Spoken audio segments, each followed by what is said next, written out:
Welcome back to Well, That's Interesting. I'm Jill Chacha, and I am with the one and the only who's been with me for 009 times. Yeah. Yeah, I have. Marissa Riley. Oh, thank you so much. It's been an amazing 9 times. It has. Plus a few in-betweenies. Some delicious in-betweenies that just get in there. It sounds very sexual. That might have been the point. Who knows? Who knows? But it's not sexual. Probably whatever you're going to talk about today. It is the opposite.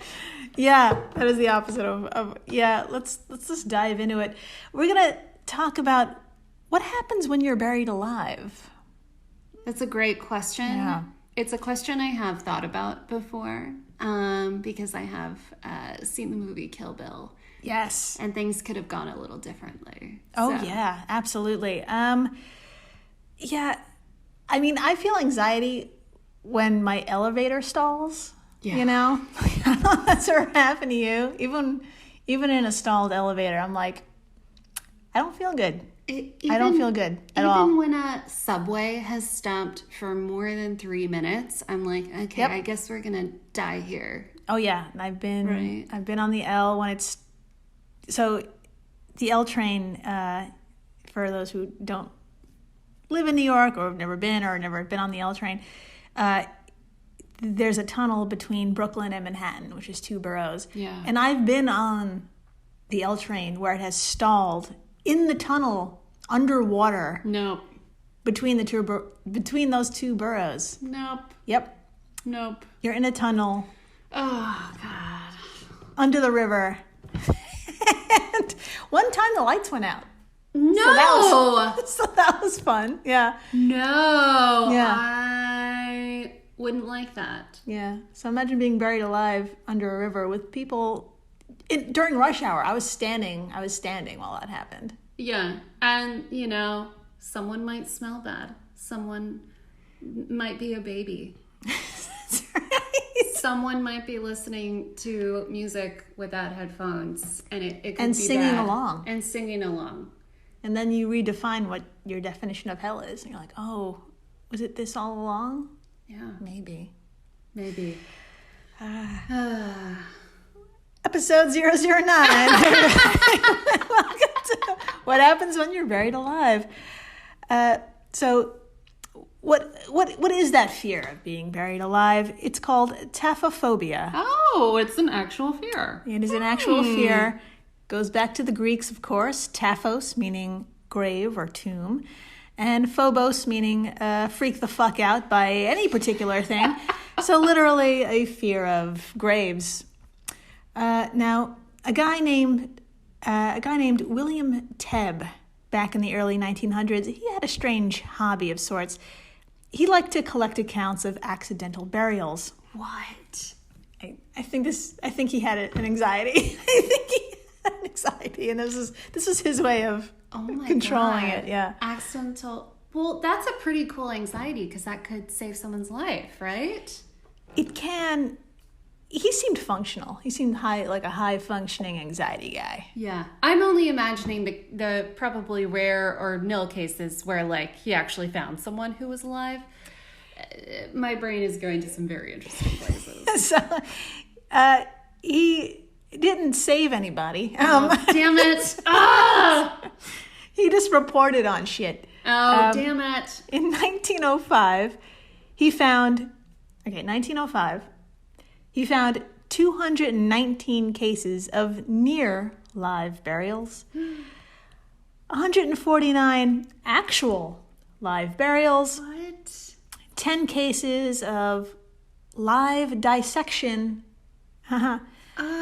okay, and 2 cases, just too many, 2 cases of awakening while being embalmed. Oh, nope.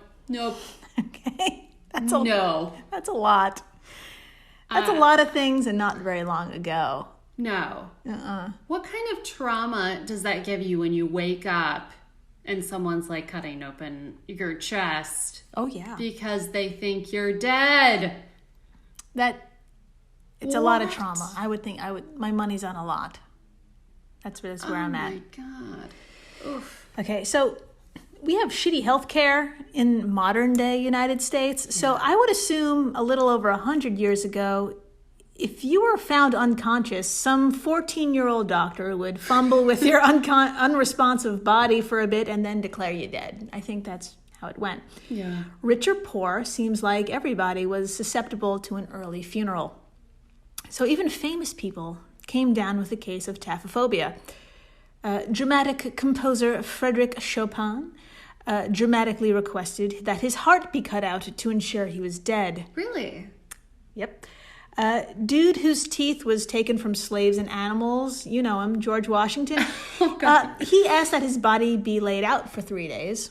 So he cared about something. Yeah. Hans Christian Andersen and Alfred Nobel both asked to have their arteries cut open. Really? Yeah, and that's sources from the wiki. So. Okay, so I heard that sometimes if they weren't sure about someone, they would bury them and they would have the little tube that went into the casket up to the surface, and you could either breathe out of it or there would be a little bell attached. So if you were still alive, you'd be like, help. There you go. You read my mind, because guess what we're going to talk about right now? Oh my God! Exactly. I think we're all kind of familiar with or heard of coffins attached to bells. Yeah. These air quotes safety coffins were all the rage in the 1800s. And we spoke about the 1800s back in, I think it was episode 8. It was a tough time. It was terrible. Yeah. So safety coffins were all the rage. Basically, in the event of a whoopsie daisy, you pull on a string in your coffin, and that string was attached to the bell on the surface, just like you said. Yeah. And if the groundskeeper is not drunk and nearby, theoretically you should be saved. And I highly recommend giving safety coffins a Google, because that's a whole episode on its own. It could be a whole podcast on its own. You'll see how elaborate things got. Some had feeding tubes, like you said. What? Yeah, like some guy had buy my feeding tube coffin. You could squish sausages down there. Yeah, I will not get into it. But I will after this. I will deep Google this very hard. Some were made of transparent glass. Some rang church bells, and some even raised flags. People were afraid of being buried alive. It is a real thing. And that's where we're going to start today. What if you were straight up fucking nailed shut in a coffin and buried a whole 6 goddamn feet in the ground? A lot, like you said, that scene in Kill Bill 2. Oh, yeah. What if you were Paula Schultz? Paula Schultz? Paula Schultz. I made it a verb. We're going to leave you alone with your thoughts after the break. What happened? Sponsors. Hello, everyone. You may recognize me as Gabby from the History of Everything podcast. And my name is Brenna, and you don't recognize me from anything yet. Together, we're 2 scientists who explore all of the weird little questions and conspiracies of the universe in our new podcast, Mystery of Everything. Everything has an explanation. We hope. But that is what we're here to figure out. We will dive into the science behind many popular conspiracy theories, such as vaccines causing autism, flat earth theory, and was the moon landing fake? And if so, why the heck would anyone even do that? But it's not just conspiracies. There's a lot of cool mysteries that we will attempt to use science to explain, such as near-death experiences, what made the Vikings go berserk, and can I control my co-host with MK Ultra? Wait, what? Anyway, make sure to check out the Mystery of Everything podcast everywhere where you find your podcasts. We're the All Creatures Podcast. Each week, Angie and I explore and share amazing details about the many animals we share our world with. Plus, Chris and I are both PhD scientists and educators. So we do the deep dives in the scientific research and then come back and share what we learn in a fun and casual way. We also speak with other scientists, animal experts, activists, and many other conservation enthusiasts from all over the planet. So you can find the All Creatures Podcast wherever you get your podcasts. Hey everyone, Jill Chacha here from Well, That's Interesting, and I am absolutely thrilled to tell you about Spotify for podcasters. I use it, I love it, and it all started by downloading the free Spotify for Podcasters app, which has all the tools you need in one place to record and edit your masterpiece of a podcast.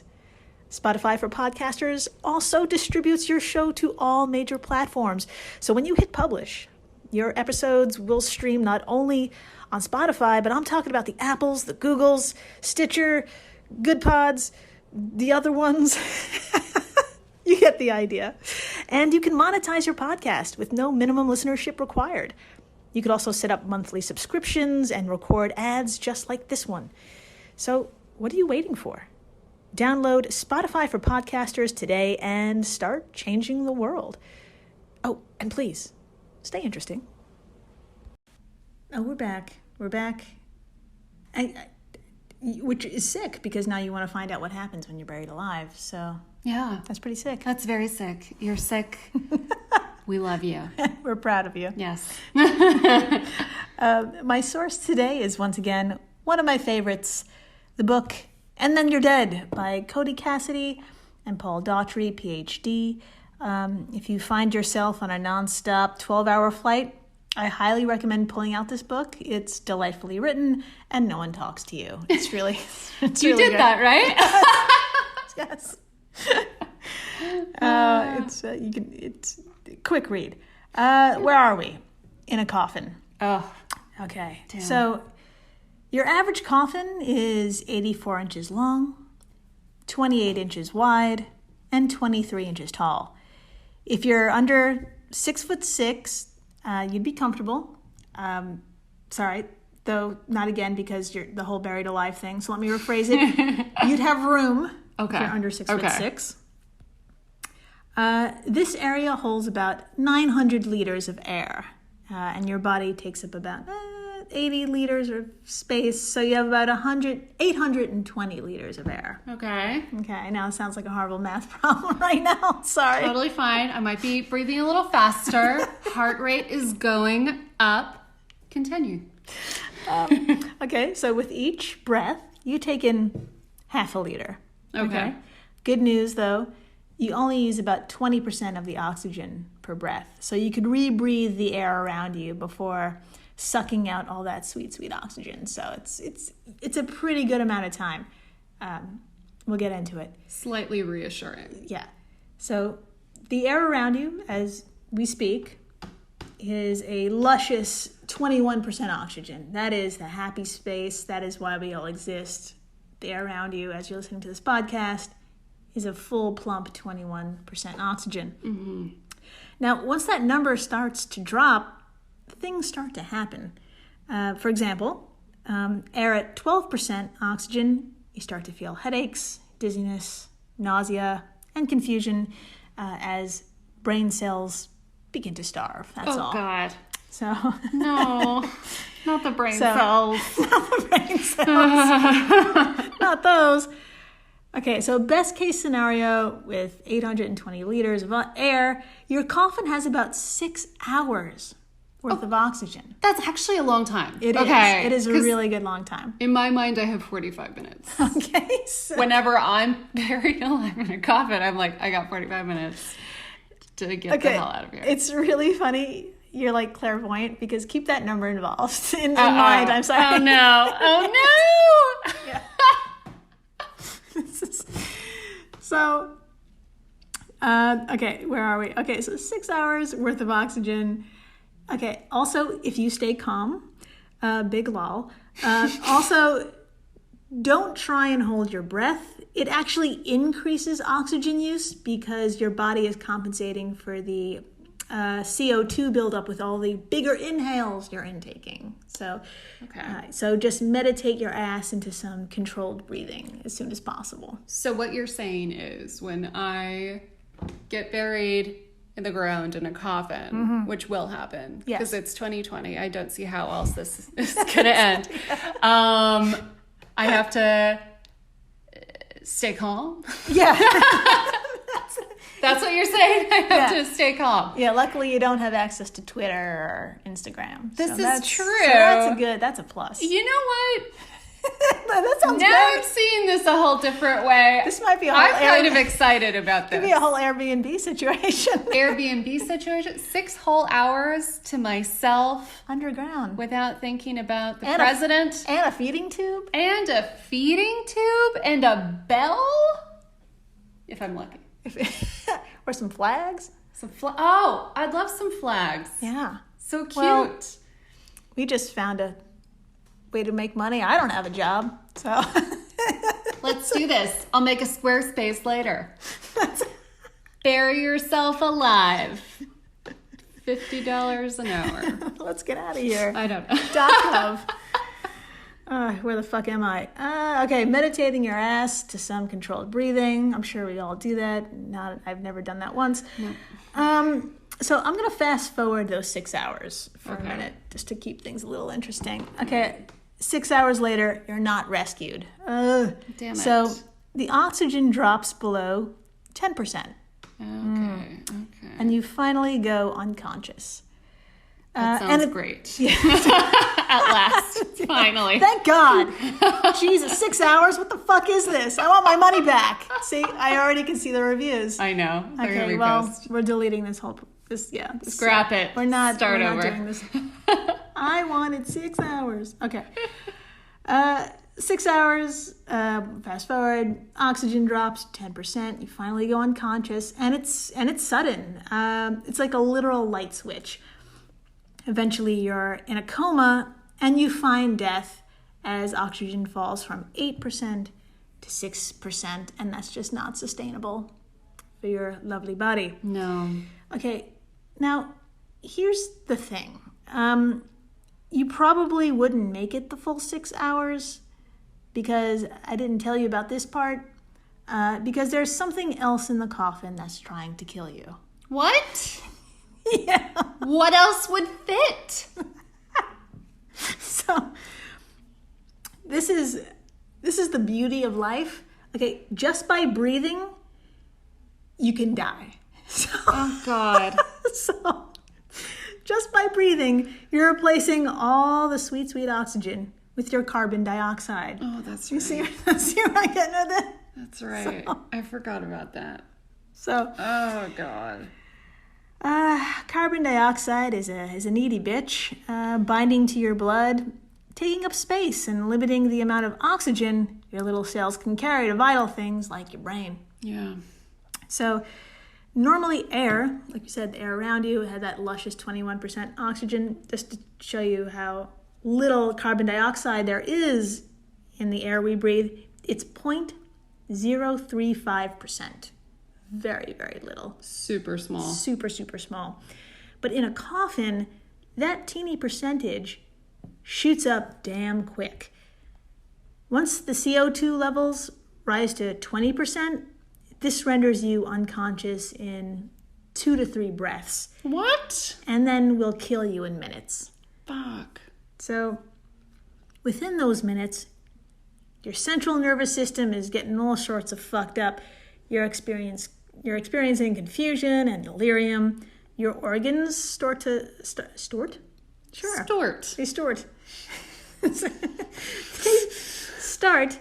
Your organs start to slowly asphyxiate. Oh, Because no. there's just- I hate your it. cells. When that happens. Your cells can't carry enough oxygen to them.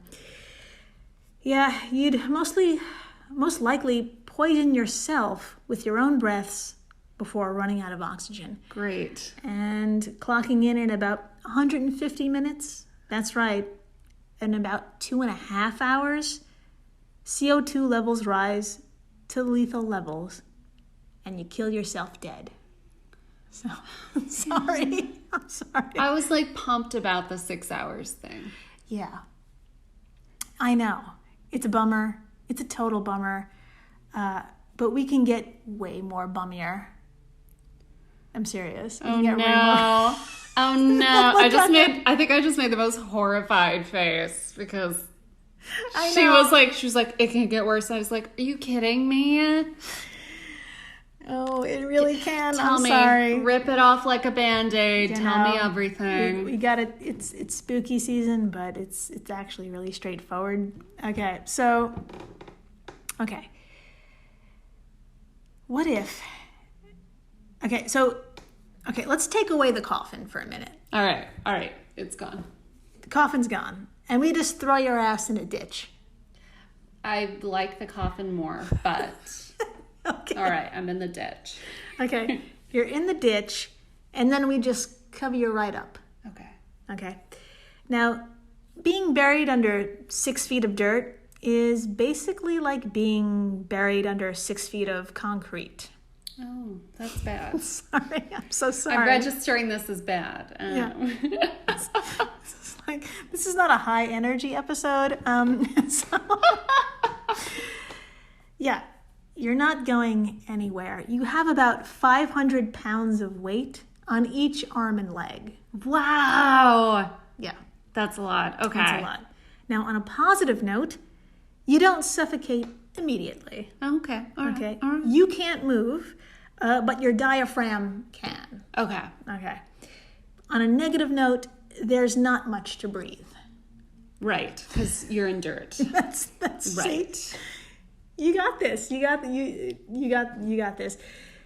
Now we know in a snow avalanche, with every passing hour, the survival rate drops in half. So in the first hour, you have a 50% chance of survival. In 2 hours, a 25% chance, and so on. Okay. But like you said, that's snow and not dirt. Right. Dirt is dirt. It's compact, it's smothering, it's motherfucking dirt. Right. Now, what little air around you isn't enough to supply your organs and brain. So within minutes, and definitely less than 2 hours, you run out of stable levels of oxygen.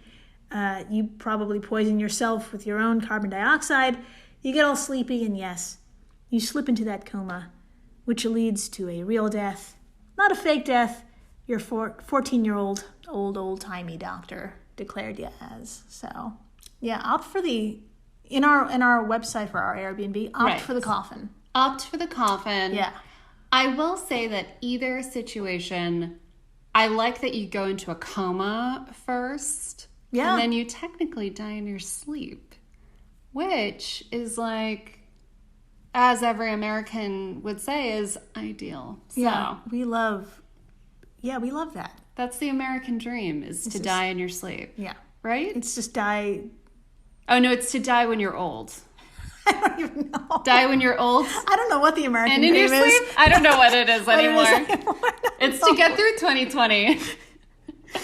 My American dream, I think I tweeted the other night, I said, my American dream was just to have enough pets to name them like generic human names, like Steve. Oh my God, Steve.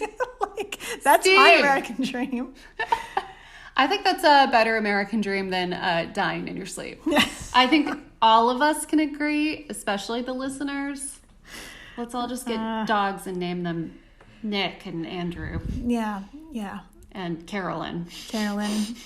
Or another part of my American dream was naming pets after occupations. Oh, yes. Like, yes. I really want to name a parrot sex work. Amazing. Sex work. Mm-hmm. It would be especially thrilling because it would know and repeat it back to you. And when people came over, it would just be like, sex work. Like, See? I'm sex work. Oh, the American dream. The American dream. Right there. Christ, where are we? So we've been buried alive, and it really sucks. Okay, so now these were just numbers and facts and such, and I'm sorry, it's more math. So would you like to hear actual stories of actual people? Yes. Okay, well, I've got 3 for you, and it's really Excellent. great. Amazing. As long as they're not about me. I'll double check. Now, remember good old William Tebb back in 1905? Sure. So he found 2 cases of... Oh, yes, this guy. I was just Yeah. agreeing. I was like, oh, new name. And you... Sorry. That's fine. The worst co-host. Yes, the person you mentioned not 10 minutes ago. Yes. You're the best co-host. You just went with my parrot named Sexwork. You're just like... I did an impression of it. It was not a good impression, but I gave it a shot. You're the only parrot I have. So it's the best one. Anyways, William Tabb, whose name I know. Yeah, back in 1905, he found 2 cases of accidental embalming. Now, those 2 folks were already considered dead, so it's understandable they started the embalming process when they got the body. Yeah. But in 2018, yes, 2018. Oh my God. In, you guessed it, Russia. Surprised. In Russia, a 28-year-old woman she went into surgery for ovarian cysts. Very painful. Yes. So she went in for that procedure. And it's possible the IV she was hooked up to wasn't saline. Oh. Quote, doctors accidentally gave her formalin, which is a fluid with a very high proportion of formaldehyde. Oh my God. The chemical used to preserve dead bodies, end quote. No. Uh-huh. Oh no. According to TheVerge.com, the woman actually survived 14 hours after the surgery. But during that time, she complained very bluntly that it felt like her organs were dying. Yeah.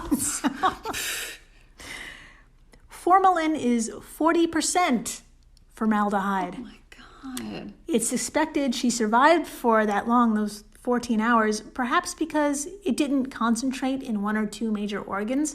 Quote, the heart probably pumped the formalin through her arterial system, through her arteries and shit. Right. And so it would have spread throughout her entire body. Quote, I can only imagine it would have felt like a burning sensation. You're being ripped apart on a molecular level from the inside out. End quote. Says Caleb Wilde, author of Confessions of a Funeral Director. Oh my God. Okay, so this is what I heard, and correct me if I'm wrong. It saved her life because it didn't go to 1 or 2 organs. It just went a little bit everywhere. Yep, you got it. Oh my God. It's a little bit everywhere, just to Oh God. just a little formaldehyde and all a little bit over. everywhere. Yeah, it's a little bit of seasoning. Okay. So, Tell me more. So yes, Ekterina Fedyaeva died a very slow, very excruciating death. So, you know what? Let's end with some fucking survival, I think. I think that's what we should do. This is a pretty heavy episode. Okay, so I'm going to read 2 accounts directly from the article 4 People Who Were Buried Alive and How They Got Out. Amazing article that I will be Googling later. Mentalfloss.com. Our first story. Essie Dunbar. In 1915, a 30-year-old South Carolinian named Essie Dunbar suffered a fatal attack of epilepsy. Or so everyone thought. After declaring her dead, doctors placed Dunbar's body in a coffin and scheduled her for funeral the next day so that her sister, who lived out of town, would be able to pay respects. Okay. But Dunbar's sister didn't travel fast enough. She arrived only to see those last clods of dirt atop the grave. This didn't sit well with Dunbar's sister, who wanted to see Essie one last time. Yeah. She ordered that the body be removed. And when that coffin lid was opened, Essie sat up and smiled at all around her. Essie lived for another 47 years. Oh my God. Yes. Oh my God. Yeah. So she was she was in a coma-like state. And it, maybe because of that, she took in less oxygen, and probably that's why she survived. And we only really know because of this case I'm going to talk to you about. Okay. By the way, if I had been the sister, I would have just peed my pants. I would have passed out. They would have to get me a coffin next. Can you imagine? That would be the scariest freaking thing in the world. Yeah, she only survived because her sister wanted to see her. It's just mind-blowing. Amazing. All right. Angelo Hayes. Angelo Hayes was a 19-year-old Frenchman and probably the most remarkable 20th century instance of alleged premature burial. In 1937, I'm quoting directly from the article here. Okay. In 1937, Hayes wrecked his motorcycle and the impact threw the young man from his machine headfirst into a brick wall. Hayes' face was so disfigured that his parents weren't allowed to view the body. After locating no pulse, the doctors declared Hayes dead, and 3 days later, he was buried. But because of an investigation helmed by a local insurance company, his body was exhumed 2 days later after the funeral. Oh my God. Much to those at the Forensic Institute's surprise, Hayes was still warm. He had been in a deep coma, and his body's diminished need for oxygen had kept him alive. Whoa! Whoa! Right. After numerous surgeries and some rehabilitation, Hayes recovered completely. In fact, he became a French celebrity. What? People traveled from afar to speak with him, and in the 1970s, he went on tour with a very souped-up security coffin, or we might call them safety coffins. Safety coffin, He yes. made his own, inventing like one featuring thick upholstery, a food locker, a toilet, and even a library. What? That was his coffin. What? He a made his library? He made his own safety coffin, and it's totally understandable because, Angelo, your taphophobia is justified. Oh my He was God. buried alive. Amazing. That's freaking amazing. Okay, in my safety coffin, I want coffee. I want a bottle of wine, an iPad. I finally figured out what to do with that iPad. Put it in the coffin. A phone. There you go. That's all you need. You need a good Wi-Fi signal and a Oh yeah, a router. yeah. Very important. Mm-hmm. And then something to plug everything into. Yeah, it's got to have a good battery life. Oof. Yeah. I'm going to need like a whole apartment. Yes. Just like a can you just bury me in an underground studio apartment? Then if I wake up, I don't even have to like tell anyone. I could just live down there. Yeah, just for a little bit, which I think everybody wants to do. Yeah, in an underground coffin studio apartment. Yeah, wake me up 6 years later. There you go. We all need a 6-year break. This got very morbid. I loved it though. I was stressing about this episode because I knew what it was about, and I was like, oh my God, this is gonna be hard to listen to. It's gonna make me claustrophobic. I freaking loved it. It was a good time. This was awesome. Who doesn't love a good feeding tube? Like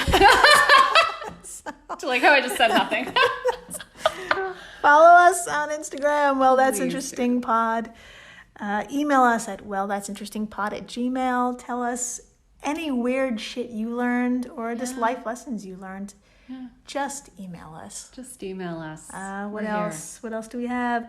You want to support this podcast? You want it to be the absolute best it can be? Yeah, you do. There is a link at the end of the description that says support this podcast or anchor.fm/wellthatsinteresting. And you could support us monthly. You really can. It's a very nice thing to do. It is a very nice thing to do. Oh, God, I can't think of anything else other than stay interesting. Please do.